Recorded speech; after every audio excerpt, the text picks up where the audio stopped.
on the far edge of the galaxy, where stars burned like tiny lanterns against endless black, the planet Viridian shone with a soft purple glow. It had once been a thriving world, alive with bustling cities, majestic towers, and gardens that shimmered under twin suns. But now silence ruled. The streets were empty, the markets abandoned, and the grand palace of the royal family stood like a hollow shell of memory. Princess Lyria, the last of her bloodline, walked alone through its cold halls. Her footsteps echoed, bouncing off walls adorned with faded murals that told stories of glory, victories, and peace. Yet these tales, once vibrant, now felt like shadows of a past she could barely touch. She paused by a great window and looked out at the sprawling landscape below. Crystals sparkled in the gardens like frozen stars, and the rivers glowed faintly with bioluminescent light. Lyria's heart ached. She remembered the laughter of her people, the joy of festivals, and the warmth of families united in love. But all of that was gone. She had grown up surrounded by echoes, her only companions the silent walls and the occasional drone that still patrolled the empty city. No visitors came anymore. No diplomats, no explorers, no travelers who could tell stories of the universe beyond. She was, for all intents and purposes, forgotten. Even as a princess, she felt invisible. The title that should have carried respect now seemed meaningless in a world that had moved on without her. The universe continued its vast expansion. Stars ignited and died in their courses. Planets rotated through time, and civilizations rose and fell. But here on Viridian she remained alone, a relic of a history that no one remembered. Yet, despite the loneliness, Lyria had not lost hope entirely. Every evening she climbed to the palace balcony, staring at the glittering expanse above. She imagined travelers from distant planets stopping here, curious about the stories of her ancestors. She imagined a friend who would see her not as a symbol of a forgotten dynasty, but as Lyria, a girl with dreams, fears, and a heart still capable of hope. She longed for someone who could bring warmth into her frozen days, who could remind her that she still belonged to the living universe. One day, as she wandered through the crystal gardens, the hum of an engine reached her ears. It was faint at first, almost like a whisper, but then it grew louder. She turned toward the source, her curiosity piqued.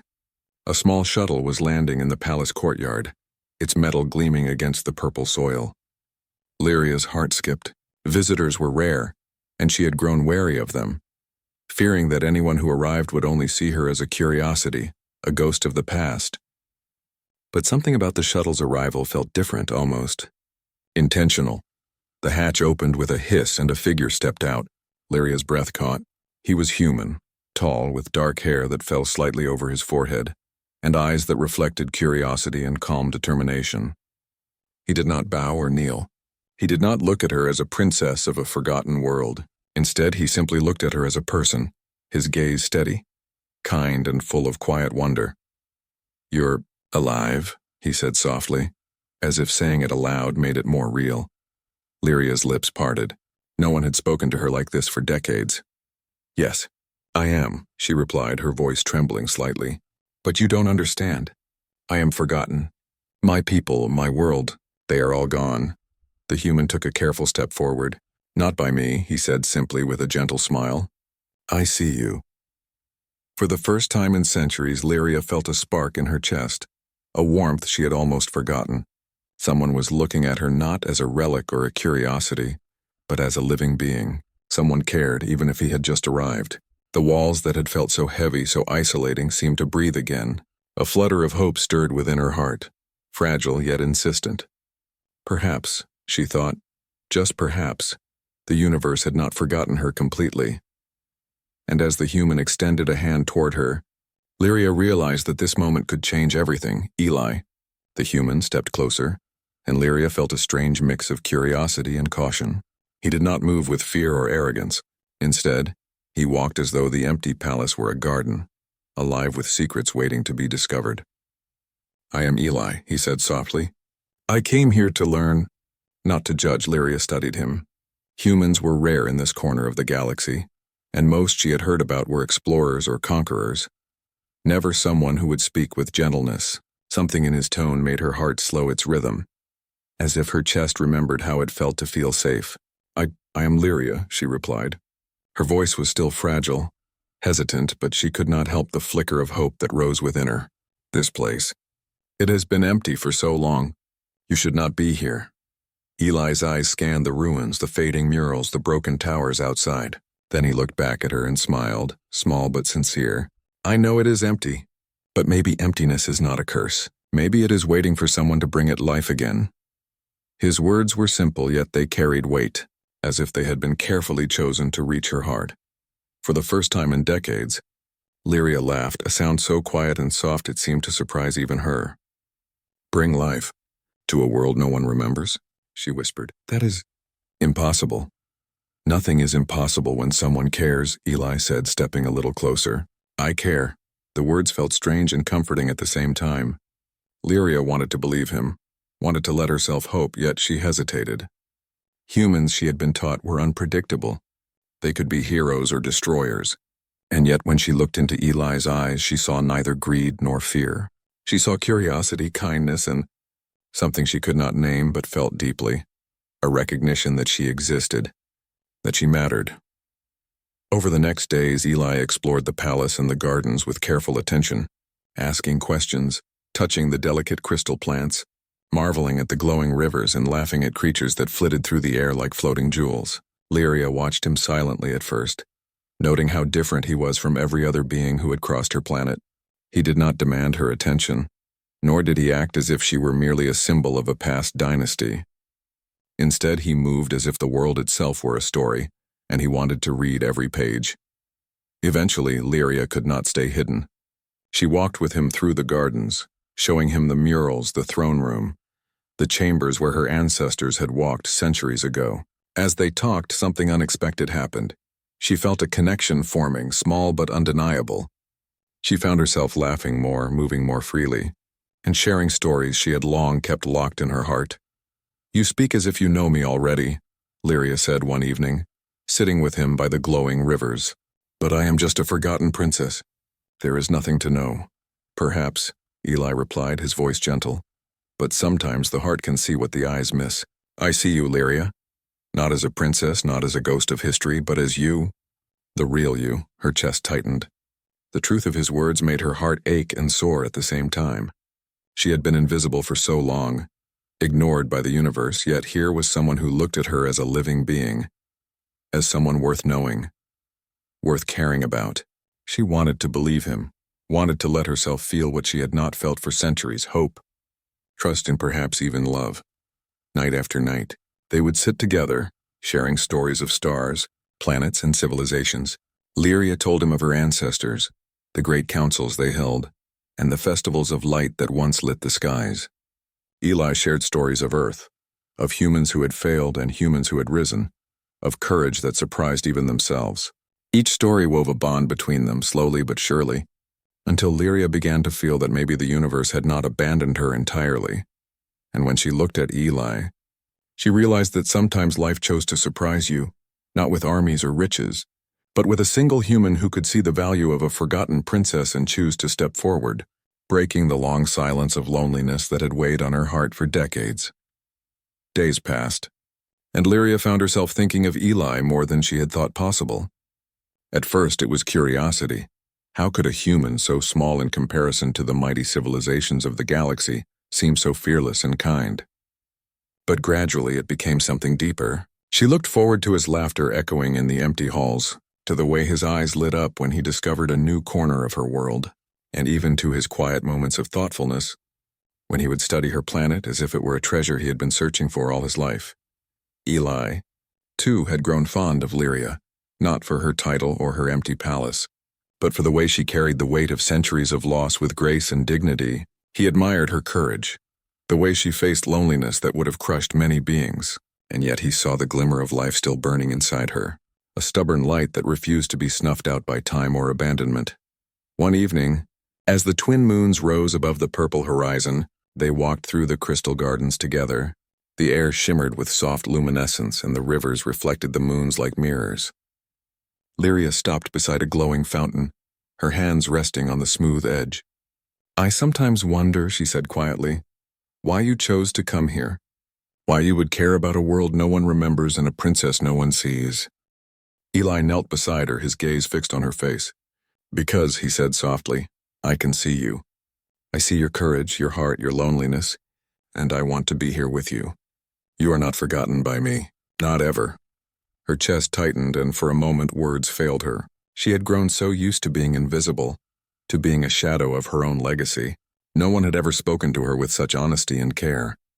Her lips quivered as tears threatened to spill, and Eli gently reached out, brushing a strand of her silver hair behind her ear. "It's okay to feel," he whispered. "It's okay to be seen." From that moment, their connection deepened. Lyria began to share her memories of the past, the laughter of children echoing in the palace, the grand festivals under twin suns, the council chambers where decisions shaped the fate of Viridian. Eli listened with reverence, often asking questions that made her smile at his curiosity and genuine interest. In turn, Eli spoke of Earth, of humanity's flaws and virtues, of ordinary people who dared extraordinary things simply because they believed in hope, love, and courage. In the quiet nights, they would sit together, staring at the stars that stretched endlessly above. Lyria sometimes rested her head on Eli's shoulder, feeling a warmth she had long forgotten. Each day with him reminded her that life, even after centuries of solitude, could still hold wonder.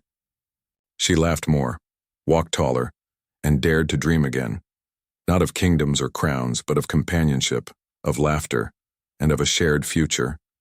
Yet amid the growing warmth, a shadow of unease lingered. Lyria knew that the galaxy was vast and often cruel. Humans were rare here, and someone like Eli could not stay hidden forever. She feared for him, for herself, and for the fragile peace they had begun to build.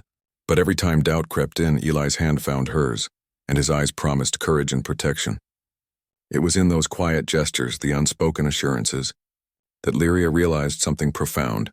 Love did not erase fear, but it gave strength to face it. One day, as they repaired a broken crystal bridge in the garden together, Lyria laughed freely for the first time in decades. Eli's eyes sparkled with mischief. "You know," he teased, "you're much better at this than I expected. A true princess of Viridian." Lyria smiled, her heart lighter than it had felt in centuries. "Maybe," she said softly, "but I would rather be just Lyria, with you." And as the stars above twinkled silently, the two of them stood side by side. The first genuine connection either had felt in a lifetime, bound not by titles or legacy but by choice, trust, and the quiet magic of being truly seen. For Lyria, it was a revelation. A forgotten princess could find hope again. And sometimes the most extraordinary things could begin with the simplest gesture. A human stepping forward, willing to see her heart. The days with Eli had brought warmth back into Lyria's life, but peace in the galaxy was fragile, and shadows often moved where light had begun to shine. One evening, as the twin moons reflected on the glowing rivers, the peaceful hum of the palace was broken by a distant, low rumble. Lyria's heart tightened instinctively. The sound was unfamiliar, mechanical, and it carried the weight of danger. She glanced at Eli, who was leaning against a crystal pillar, unaware of what was approaching. "It's probably just a shuttle," he said, though his eyes were sharp, scanning the horizon. But Lyria shook her head. Her instincts as a princess, honed over decades of solitude and silent vigilance, whispered a warning. She had sensed this kind of disturbance before. Though none had come for centuries, she knew the galaxy had not forgotten how to take what it wanted. She led Eli to a balcony overlooking the palace gates. The rumble grew louder, accompanied by the harsh glint of ships descending from the sky. Mercenary vessels, armed and dangerous, hovered like vultures over her world. "They're coming for us," she said, her voice trembling yet firm. "They want what remains of Viridian. They do not care for you or for me. They only care for the technology, the legacy, the power."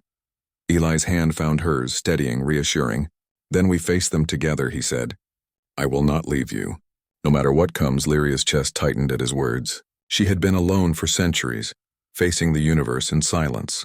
The thought of risking another life, especially someone like Eli, frightened her.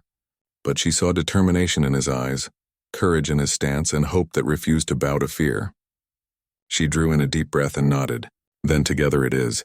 The palace shook as the first ship's engines roared closer. Lyria ran through the halls, rallying defenses that had long been dormant. Crystals pulsed with energy as old security systems hummed to life. Eli followed, picking up tools and improvising with ingenuity.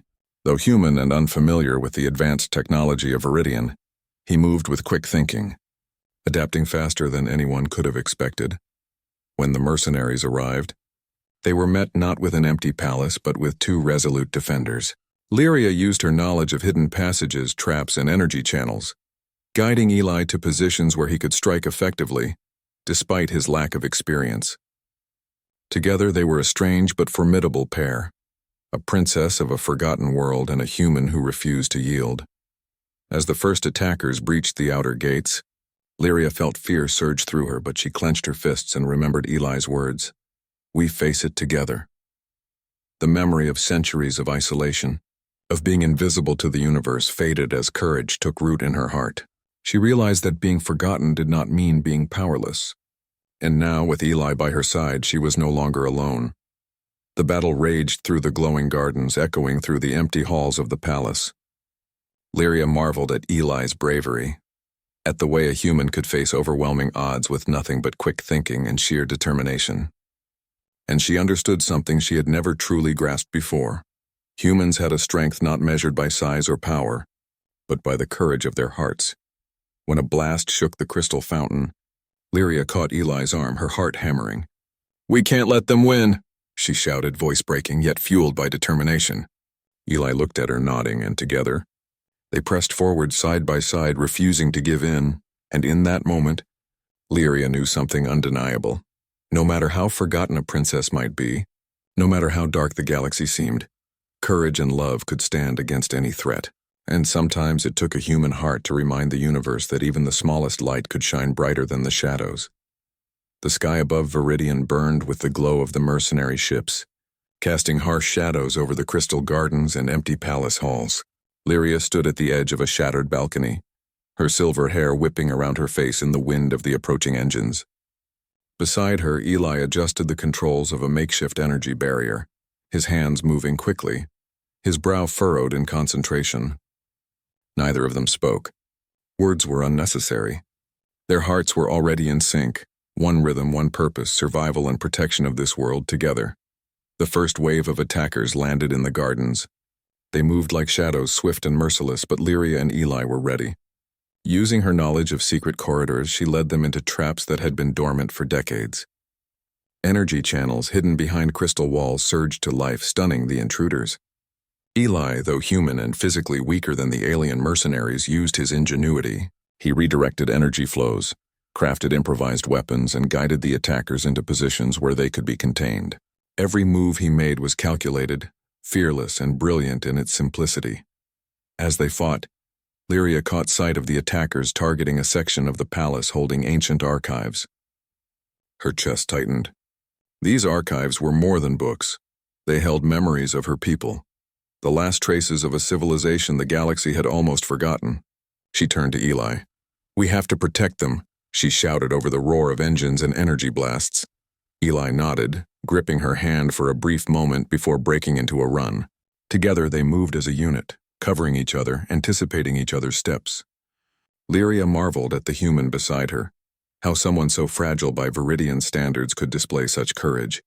Every decision Eli made was infused with a kind of bravery that came not from strength, but from heart, from love, and from the unwillingness to let fear win. One attacker lunged at Lyria from the shadows. She froze for a heartbeat, her instincts screaming. But Eli was there in an instant, intercepting the strike and redirecting the enemy with a swift, precise maneuver. "You're not alone," he shouted. His voice cut through her fear, and in that instant she realized he was right. She had been alone for centuries, yes, but now she was part of something greater, an unbreakable bond with someone who refused to let her fall. The battle continued for hours. Crystals cracked and shimmered under the stress of energy blasts. Aliens charged, human ingenuity and royal strategy met them head-on, and slowly the tide began to turn. The attackers, unprepared for such coordinated resistance, started to retreat. Lyria and Eli collapsed onto the palace floor, breathing heavily, their bodies exhausted but their spirits unbroken. She pressed her hands to his face, tears streaking her cheeks. "You risked everything for me," she whispered. "For a princess no one remembers." Eli smiled, though fatigue weighed on him. "Not for a princess. For you, Lyria, because you are worth it. And because sometimes humans do what others think impossible. We fight for what we love." Her heart swelled with emotion, a flood she had not felt in centuries. She realized then that love and courage were not limited to species, titles, or history. They were universal, unstoppable forces. In that moment, a forgotten princess and a human researcher, against all odds, had defended a world that many had written off. And as the sun rose over Viridian, casting violet light across the battered palace, Lyria felt a truth settle deep within her heart. Even in the darkest times, even when the universe seems to have abandoned you, courage and love can rise stronger than any shadow. And sometimes it takes the heart of a human to remind a forgotten princess that she is still alive, still seen, and still loved. The battle had ended, but its echoes lingered in the palace of Viridian. Crystals lay fractured, corridors were scorched, and the gardens, once luminous with life, were scarred from energy blasts. Lyria walked slowly among the ruins, her fingers grazing the edges of broken crystal flowers, her mind heavy with the weight of what had happened. She had survived, yes, but for the first time in centuries the fragility of life pressed against her heart. And yet, amidst the destruction, a new feeling began to grow, one she had not allowed herself to feel in a long, long time: hope. Eli moved beside her, careful not to step on the shattered glass-like petals, yet full of a quiet energy that Lyria envied. He had been human, fragile by the standards of her world, yet he had faced overwhelming danger without flinching. Watching him now, she understood something profound. Courage was not about size or strength. It was about heart, and Eli's heart had proven stronger than any weapon the mercenaries had brought. "You saved more than the palace," Lyria said softly, breaking the silence. Her voice carried both awe and gratitude. "You saved me." Eli turned to her, his eyes full of warmth. "You didn't need saving, Lyria. You were always strong. But we saved each other, didn't we?" Her lips trembled as tears filled her eyes. For centuries she had been invisible, a ghost wandering through empty halls, speaking only to the memories of her ancestors. No one had ever looked at her like this human did, like she was real, like she mattered, like her heart was worth noticing. And now she realized that she did not have to hide behind titles or fear. She could be herself, fully, openly, and still be seen and loved.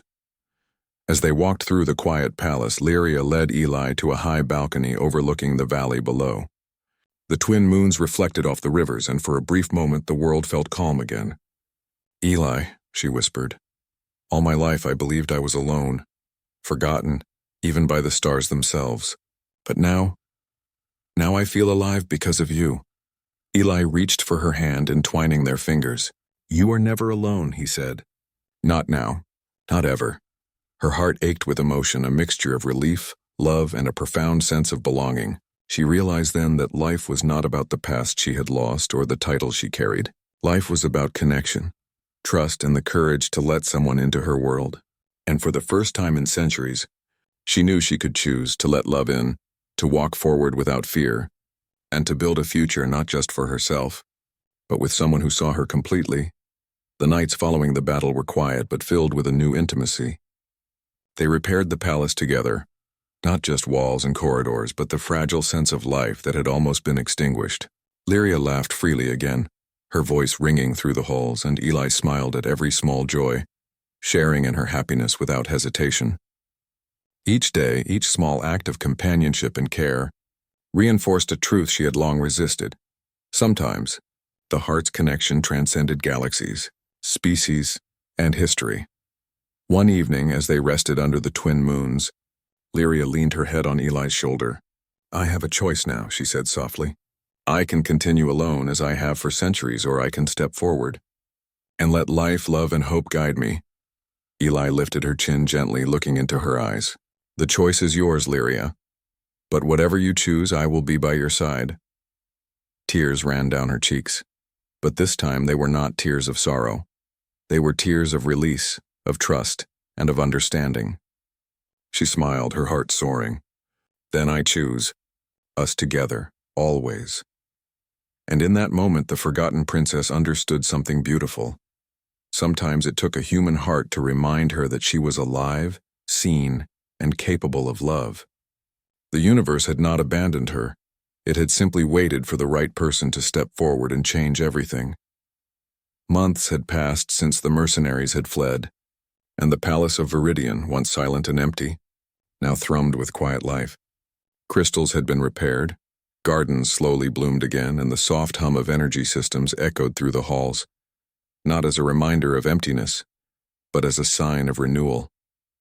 Lyria walked through the palace with a lightness she had not felt in centuries. She was no longer a forgotten princess wandering through echoes. She was alive, seen, and loved. Eli walked beside her, carrying tools for repairs, his laughter ringing through the corridors. Together they had rebuilt not just the palace, but a sense of life, of purpose, and of joy. Lyria often marveled at him, the human who had stepped forward when no one else would, the one who had risked everything for a princess of a world long written off by the galaxy. She realized that courage and love could come from the most unexpected places, and that sometimes humans were capable of feats that even the most advanced civilizations could not imagine. One evening, under the twin moons, Lyria led Eli to the balcony overlooking the valley. The rivers shimmered like liquid stars, and the gentle wind carried the scent of newly blooming flowers. She took a deep breath, her heart full of emotion, and looked at him. "Eli," she said softly, "you came to a world that was forgotten, to a princess who had given up on hope. And yet you stayed. You fought. You saw me." Eli smiled, reaching for her hand. "Because I believe that nothing, not even time or loneliness, can erase what is real." "I see you, Lyria, and I always will." Her chest tightened. She realized that her life had changed not because of titles, history, or power, but because of a single human choice. Love had found her in a galaxy that had nearly abandoned her. Courage had walked beside her when the stars themselves seemed indifferent.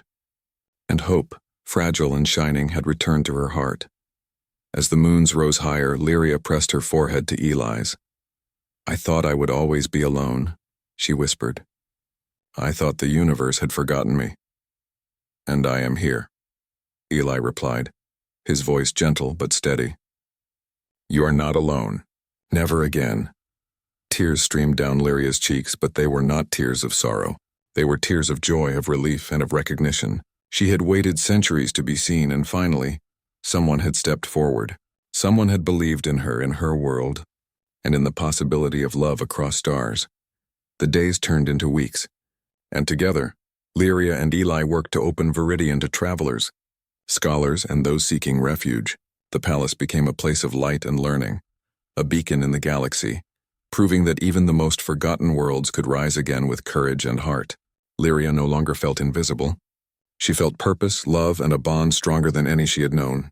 One morning, as the first sun of the day kissed the violet rivers, Lyria turned to Eli.